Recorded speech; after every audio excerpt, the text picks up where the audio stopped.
Okay, welcome back. We're going to move on to skating skills. So the skating skills can vary from day to day. It can be different Tuesday than it is Wednesday. All of the skaters know this. Tuesday, they might be feeling terrific. Wednesday, they may have problems with their skates. They may not feel good. Might be a travel day. It's very possible to have skating skills be different. One day, 1 week to the next, 1 month to the next. So the first thing we need to remember and always refer to are criteria. So the top paragraph is, of course, our definition that's in our rules, and then we have our criteria in bullets. So use of deep edges, steps, and turns.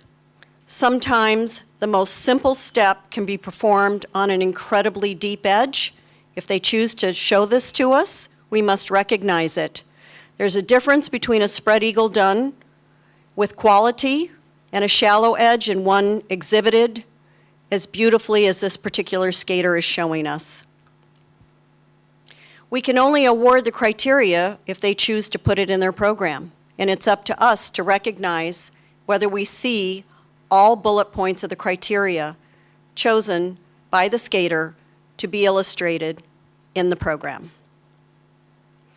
The next, balance, rhythmic knee action, precision of foot placement. High-quality skating skills are done and performed with incredible, soft, always working knee bend. As we know, when skaters get nervous, they sometimes get very stiff. They appear to skate on top of the ice. They become rigid. And perhaps their stroking quality is that of a more elementary technique. The precision of foot placement is something we might recognize as we go from back to forwards. Are they stepping on an edge? Are they transitioning from an edge to a flat? Or is it an edge to an edge? This, of course, again, is their choice on how they choose to skate on the day and how they illustrate it for us.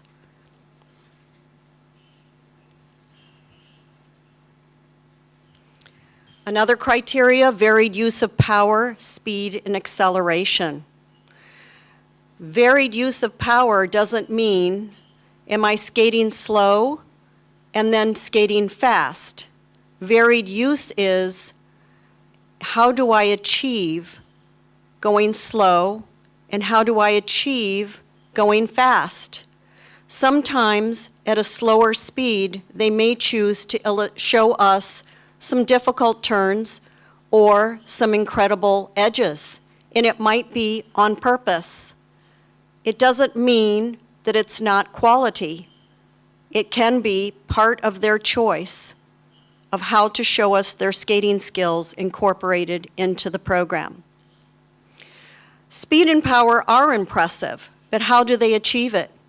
Do they achieve it by poor technique? By running, taking many, many runs, many, many crossovers? Those who can produce power and speed magically, with little effort, and quietly, are those that should be rewarded the most. We all have seen some extraordinary skaters who are able to achieve speed and acceleration with just 2 or 3 strokes. They have mastered the perfect part of balance over the blade and alignment of their body to produce that balance over the blade. Skating skills is the product of amazing technique, and skating skills is the technical program component score. It's the one that assesses the technical skating ability of the athlete on that day, what they show us on that day. That skating skill ability is something that perhaps you remember from school figures, compulsory figures, when a skater had to align their body in order to maintain that flow and speed and get all the way, generate that flow all the way around a circle and arrive back at the center at the same speed as when they took their initial push. Perhaps you might recognize the power and speed and acceleration and the skating skill quality when they do an element. It might be a lift in pairs. How much flow and power and speed did they generate going into the lift? How did they get going? What was the quality of their stroking before the lift? And importantly, when they exit the lift, how much did it diminish? Are they at a standstill? Or was the lifting partner skilled enough in their skating skills to exit an element, jump, lift, whatever they may be doing, and still maintain speed out and a quality of edge? And of course, as we're watching all the connecting steps in the program, where the skating skills are continuing to be unfolded to us. I've once asked in a seminar, how long does it take before a judge starts evaluating skating skills? And most of them offered within the first 15 or 20 seconds, we can already start seeing and noticing the skating skills in a program. So the question is your initial impression sustained? Is the quality of their skating skills, is it sustained?